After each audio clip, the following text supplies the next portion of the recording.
I don't normally write scripts. I build a route for my walk and talks and I do the research. I gather stories through the Historical Society, through documentaries, museums, and directly from the people who made them. The route and the people make the tour. I let outside be my script. History has to be entertaining. It has to tell a story. If we hear jazz music as we're walking down the avenue, we start to get connected a little more.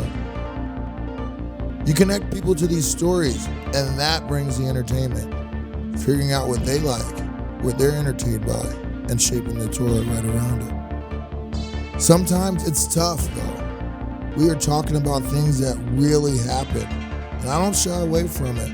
I'm very blunt, and yeah, it's uncomfortable, but I present it in a way that we can get comfortable with it. I encourage everyone to ask questions. We have to break through it. We have to face it. Indiana State gave me the opportunity to get a free education that I really value and pursue my athletic interests. It was the perfect place for me. After football, I realized that I missed the connection of playing on a team.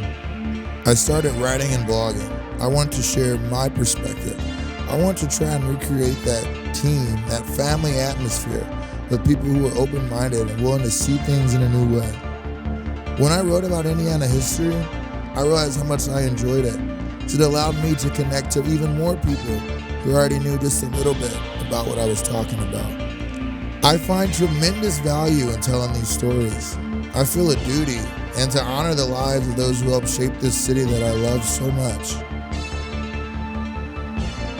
My name is Sampson Levingston, and Indiana history is my state advantage.